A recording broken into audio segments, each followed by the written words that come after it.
This news in a half hour. Take care. This is the CBS Evening News. Dan Rather reporting. Good evening. Courtroom sparks today in the case of John Poindexter, Oliver North and Company. The independent special prosecutor who indicted them was on the witness stand. Prosecutor Lawrence Walsh was questioned about whether he charged them fair and square in the missiles to Iran criminal corruption and conspiracy case. CBS News correspondent Robert Shackney is covering this critical pretrial jockeying.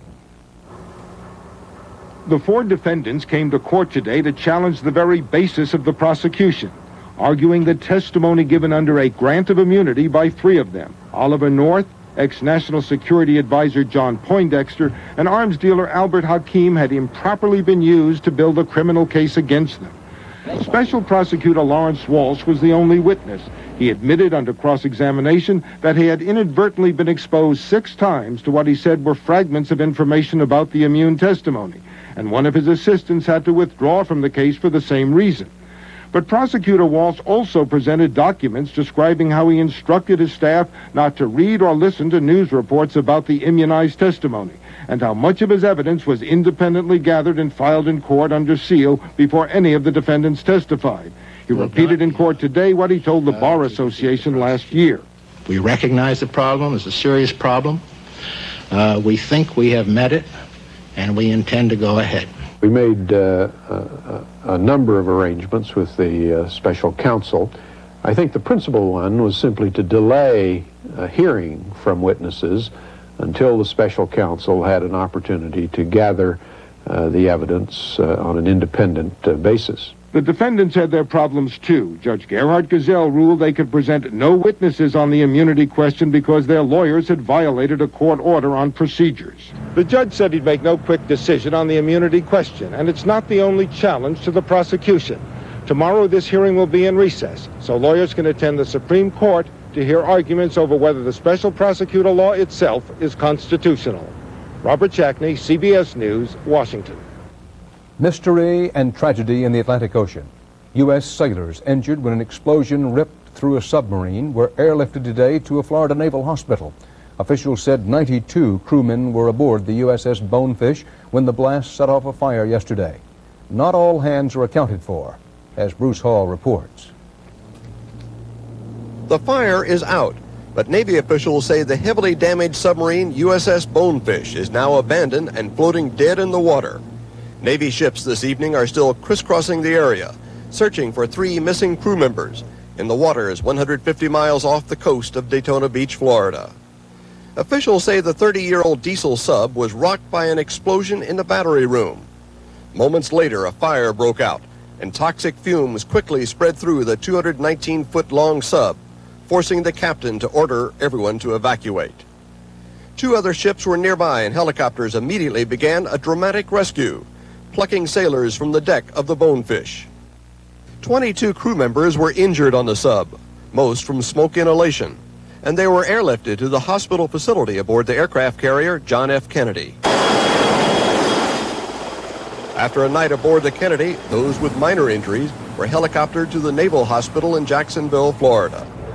The remaining crew members arrived at the huge Mayport Naval Facility in Florida aboard the USS Carr. As they left the ship, most appeared subdued. A lot of that, what you saw as solemn, I think really was fatigue. And let's face it, they've been through a real trauma. Lee and Alice Causey were at dockside waiting to see their son Avery. The news was good for the Causeys. Avery was not injured. But for his father, who had spent 20 years in the Navy aboard subs, it had been a harrowing experience. Worse when your kids go through it. You know what's going on in your son's life? Know exactly what's going on. What is it? Well, he's just a little apprehensive right now. He'll be all right in a few days. I'm happy. Navy officials say it will be several days before they can tow the Bonefish ashore. They would like to take it to its home port in Charleston, but if damage is extensive, they will make emergency repairs in Port Canaveral, Florida. For the sailors of the Bonefish, their ordeal is now over, but the job is just beginning for Navy investigators to figure out what went wrong. Bruce Hall, CBS News, Mayport Naval Station. 5 years ago, a national commission found that U.S. schools created, quote, a nation at risk.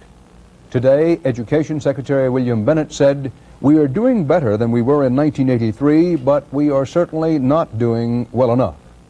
One teachers group immediately attacked Bennett's report for, quote, absolving the federal government from responsibility for improving education. Meanwhile, critics charge the first thing to throw the book at in the education wars may be the books themselves. John Blackstone reports. Critics say the textbooks used in American schools become dumber and duller with each new edition, as publishers produce books that will offend no one, which can be read at the lowest reading levels, and which mention everything without explaining anything. Have you ever seen kids walk home from school with those 12-pound textbooks in their knapsack?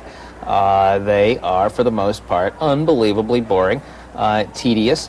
The history text used in California in 1947 described John Paul Jones' famous battle with the English this way.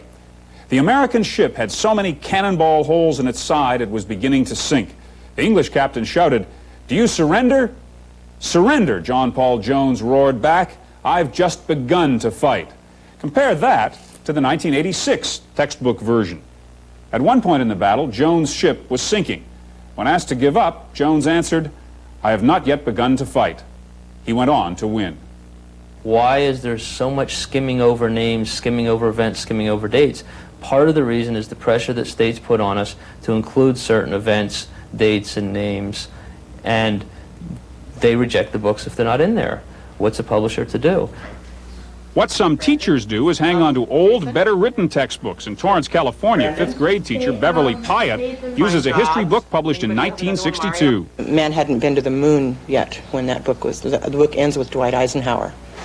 So we have no book on modern heroes on this level. California education officials are asking other states to join in a push for new history books. They recognize bad books aren't the only problem, but they say good textbooks are something they can put right into student hands. John Blackstone, CBS News, San Francisco. Remedies for problems with American education are hard to find, but there's no shortage of concern. There are some 3 million children in kindergartens across the nation. Time was their passage to first grade would be routine. Now, one state is saying, not so fast. And as Bill Whitaker reports, that too has critics worried. Oh, I have to show you something we finally found. Remember kindergarten, an uncomplicated time of play, juice and cookies, and naps? Well, in Georgia, those days are gone. This month, Georgia's 5-year-olds are picking up pencils and taking standardized achievement tests. Tests to determine whether they can go on to first grade. The whole idea has some youngsters frightened. I don't want to go in. Many parents are concerned. He was a little nervous about it all. And I just think it's a little bit too much pressure for a child that age. Find the letter U. The tests, which check basic skills in language and math, were mandated by the Georgia legislature. Georgia's schools rank near the bottom in the nation, and state lawmakers say the education system is failing to prepare students for today's competitive workplace. This test was designed to identify weaknesses and correct those weaknesses early. Better than 30% of our children drop out of school before they graduate. We've got to try new ideas. But critics say a paper and pencil test for kindergartners is a bad, even harmful idea. They're being required to do something that their bodies and minds are not yet ready for. The test is transforming our kindergartens into mini first grades. When tests are used to place children in special tracks or to retain them in grade, that those negative effects disproportionately have an impact on boys and on low-income and minority children. But after the test, the children in Ms. LeGrone's kindergarten class at Peachtree Elementary School near Atlanta seemed unaffected. It was easy. The stress, I think, comes from the adults and not from the children. Georgia is the only state so far to require testing for entry into first grade, but it's a growing trend in local school systems across the country, and some educators predict testing could become as common in kindergarten as nap time. Bill Whitaker, CBS News, Atlanta. And still to come on the CBS Evening News, Rita Braver on the drug trade, the booming business in corruption and death, and Jerry Bowen on new attempts to find out what dolphins have on their minds.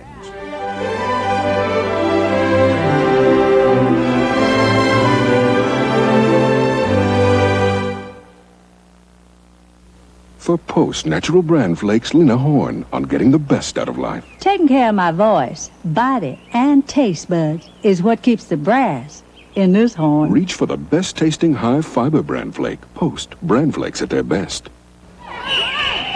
No one knows I just got dentures, and I don't want anything to blow it. Fix-it and forget it. Dentalware is candied everything, but with Fix-it, I can get a taste of the local flavor. Fix-it and forget it. Fix-it helps fix loose spots for a strong hold that lasts longer than any leading cream. I just got dentures, but it hasn't slowed me down. Start to be the 45, want to hear 45, 45, here's... Use Fix-it and forget it. Why, I like stovetop instead. I'll never forget the first time I made my husband stovetop stuffing instead of potatoes. He loved those breadcrumbs and spices so much, he got carried away. And so did I. Right to the gazebo. Stovetop instead. Now's the time to celebrate Secretary's Week with lunch at Red Lobster. Make your mouth water. With luscious lunch specials, most under $4.99. Make your heart melt. And served in 15 minutes guaranteed, or it's free. Make you flip with every dip, feel like you've never felt. A shrimp salad sandwich, seafood pasta, or today's fresh catch, Red Lobster for lunch. We know how you love seafood. Try our lunch shrimp trio, just $4.95.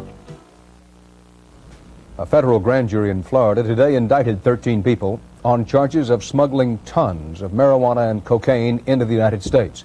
One suspect reportedly ran a cellular telephone and beeper business, a whole business, just so he could have a private phone network for drug trafficking.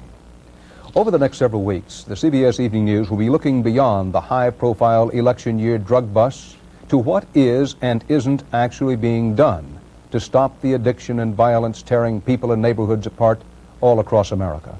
Tonight, CBS News correspondent Rita Braver investigates how some strange Washington connections abroad may be contributing to losing the drug war at home. Police, freeze!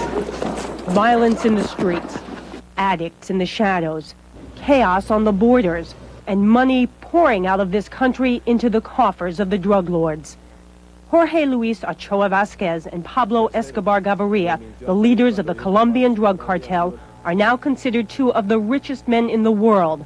Both have been indicted for shipping cocaine to this country, but they have used their money and power to murder and intimidate so many Colombian officials that there is now little hope they will ever be extradited to the United States. I don't think any criminal enterprise in the history of our country or any place else has accumulated the extraordinary sums of money. And it's not just Colombia. Law enforcement officials say drugs and money have corrupted high-level officials in numerous countries in Central and South America and the Caribbean. And sometimes, in pursuit of a foreign policy, such as fighting communism, the U.S. government has continued support of foreign leaders who condone drug dealing or are even involved in it themselves. By 1984, the National Security Council had ample evidence that Panamanian strongman Manuel Antonio Noriega was working for the Colombian drug dealers at the same time he was gathering intelligence for the CIA. But former NSC staffer Norman Bailey says no one cared. From the State Department and the Defense Department, no cooperation whatsoever was obtained, and effective opposition on the part of the CIA to doing anything about this situation. And though a recent CBS News New York Times poll shows that the public now considers drug traffic the most important international problem, all drug fighting money equals only a tiny fraction of the defense budget for 1989. When I take the body count in my community, not one life has been lost because of the communists. Most of the anti-drug money the U.S. spends overseas is on enforcement. Only a shade more than $1 billion in non-military aid now goes to all of Latin America, where economic conditions are so bad in some countries that drug dealers are the only employers in many areas. If you simply add a depression in the drug traffic to a depression in everything else, all you're going to do is to plunge these countries into an even greater level of misery and poverty than they are now. President Reagan recently stunned drug experts with this declaration. Yes, we've done more than ever before, and right now we're holding our own. We've stopped America's free fall into the drug pit. We're getting our footing to climb out. Every bust that the Attorney General talks about is the largest arrest and the largest seizure we've ever had. I've heard this every week. I asked the question, is there any 1 ounce less available to the people in any community throughout the United States? The answer is no. And in fact, 7 years after this nation launched the war on drugs, there is now more violence in the streets, more addicts in the shadows, more chaos on the borders, and more drug money than ever before flowing into the coffers of the drug lords. Rita Braver, CBS News, Washington. The United States Supreme Court is signaling a possible rollback of one of the weapons used to fight racial discrimination in this country. Justices split sharply today in announcing they would reconsider the court's own 1976 decision allowing victims of racial harassment to sue private citizens for money damages.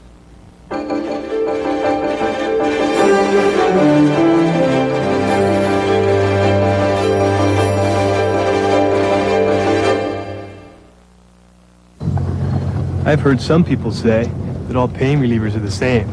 Well, that's just not true. In the hospital after a boating accident, my doctor set me straight. He gave me Tylenol. It stopped the pain without irritating my stomach like aspirin or even ibuprofen can. With so many pain relievers today, some people might have trouble deciding. But I know what to trust. Tylenol. Because they're not all the same. Trust Tylenol, the pain reliever hospitals use most. This museum is where they began their summer vacation. Everything was planned. Everything was perfect. Everything except this. Hey! Hey, can we grab that guy? It could happen to you right here in the U.S. So don't carry cash. Carry American Express traveler's checks. Don't leave home without. When you buy Corning prescription lenses that change, it's like getting free light tints, free medium tints, dark tints, and a range of free sunglasses all in one. Corning lenses that change, the only eyeglasses you'll ever need. See the colors of Puerto Rico, colors, colors everywhere. Puerto Rico, the shining star. A long courtroom drama reached its climax today in Israel. Former Cleveland auto worker John Demjanjuk was sentenced to hang for torturing and murdering thousands of Jews in a Nazi death camp. The audience celebrated after the sentence was handed down. Demjanjuk again denied that he was the sadistic executioner known as Ivan the Terrible.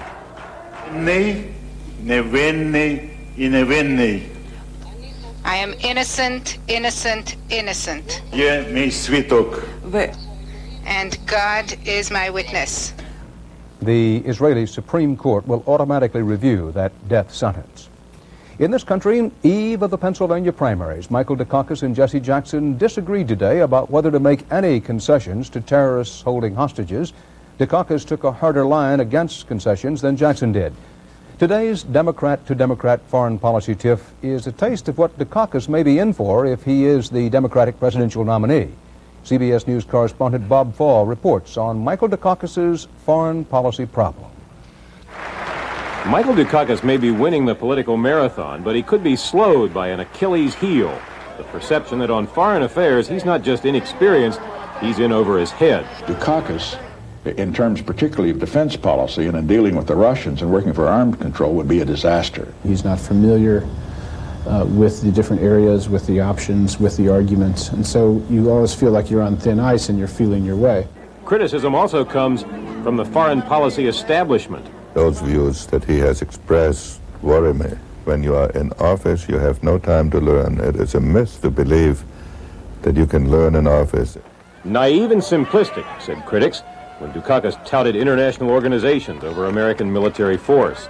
He didn't help matters when he misstated Israel's position on the PLO and when he hesitated to say what he thought about American retaliation in the Persian Gulf. We just don't have sufficient information for me to comment on what's happened in the Middle East in the past few days, and it just would be inappropriate for me to comment. All that, coupled with his calls for cuts in defense spending, have left Dukakis on the defensive. How can you get elected by being squishy soft on defense? I'm not squishy soft. I'm very tough, But I also know, as everybody knows, that there are limited resources.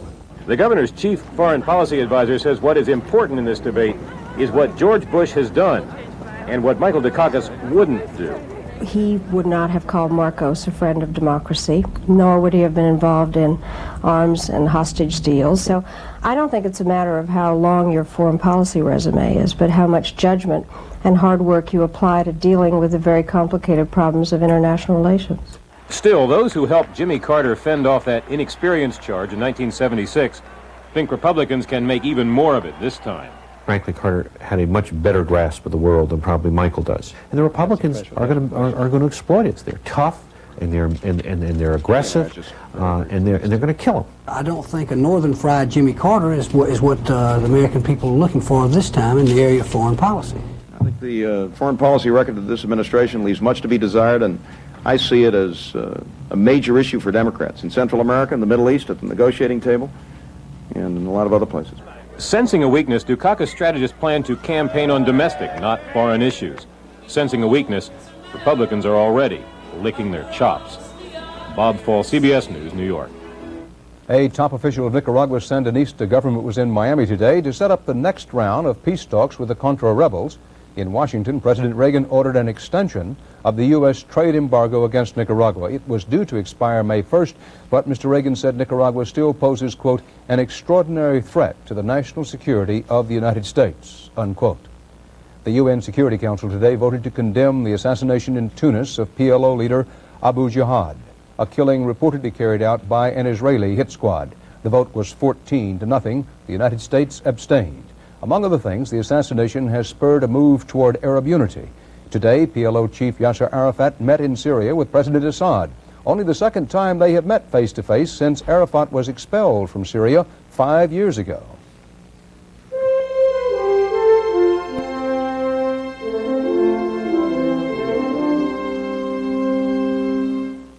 Heart surgery. To perform it, doctors need vital information. At an IBM scientific center in England, computer researchers and doctors are transforming X-rays into three-dimensional models of a patient's arteries and beating heart. This experimental project is an example of innovation at IBM, and it could be another way computers help doctors save lives. If you heard the report on 59 cold cereals by a leading consumer magazine, you'd fall through the floor. Mine's high in calcium. And salt. Salt. High in fiber. And sugar. Sugar? Lots of protein. And added fat. Fat? The magazine rated shredded wheat tops in nutrition for no added sugar or salt, low fat, plenty of fiber and protein. Shredded wheat. And nobody else. Rich stain and tough polyurethane protection in one. Polyshade by Minwax. Get a beautiful finish in half the time. A finish to be proud of. Polyshades by Minwax. In a new survey, we asked 1,000 doctors if stranded on an island, would they want Tylenol, extra strength Tylenol, Advil, or Bayer. Doctors chose Bayer, 3-1 over extra strength Tylenol. Bayer, the wonder drug that works wonders. Dolphins are lovable. We all know that from watching Flipper and visiting aquariums. We also know that dolphins are smart. Some scientists argue that dolphins are smarter than people. Jerry Bowen looks at the latest efforts to talk with these animals. Beautiful! Very nice! It's always been one of the most appealing mysteries of nature, the relationship of humans and dolphins. The obvious intelligence of the animal, the potential for real communication. If it could talk, for example, would it say, enough with this dumb traffic cone trick, let's get serious. At the Coelho Basin Laboratory on the edge of Honolulu, scientists are very serious. Here, man talks to dolphins through sign language, gestures that convey words. They understand it immediately because they understand the language, they understand the vocabulary, they understand the grammar. The dolphin's vision and memory are so good that when the life-size trainer is reduced to an image on a television monitor, the response is virtually the same. Correct about 85% of the time. Next will be body wiggle. Pay attention. Ready. Even when the sign language is reduced to 2 moving dots on the screen, the colorblind dolphins understand. In fact, the dolphin results compared favorably to another animal test group.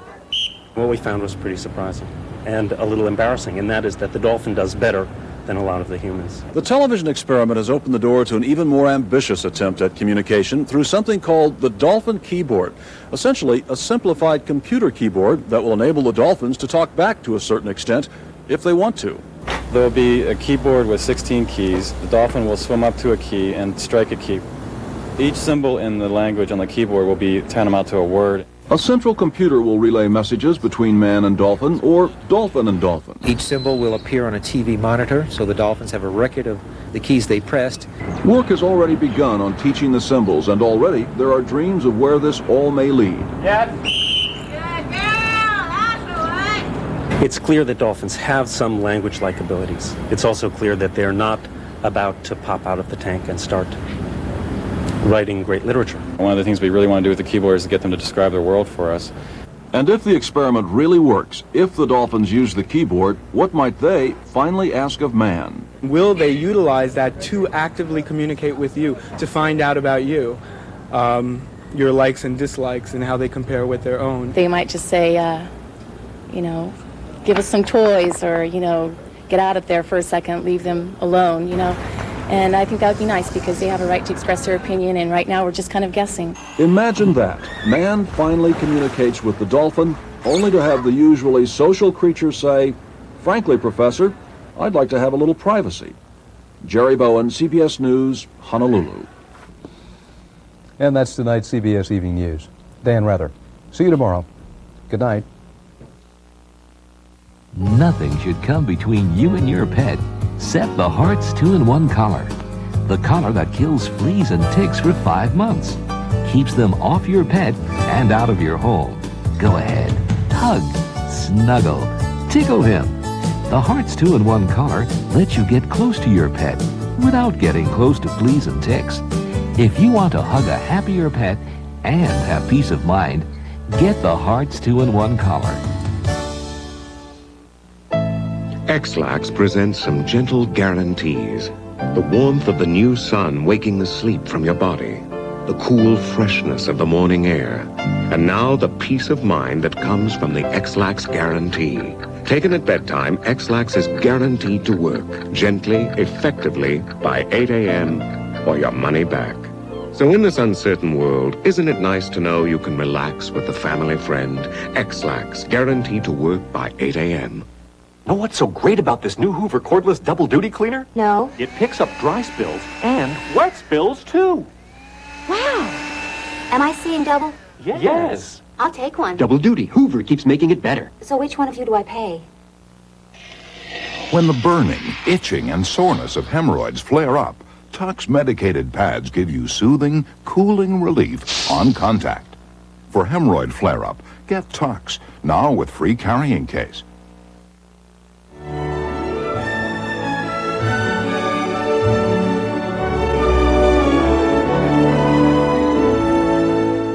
I'm Kathleen Sullivan. And I'm Harry Smith, tomorrow making marriage work after the honeymoon. Also Yves Montand and Rosanna Arquette on CBS this morning. This is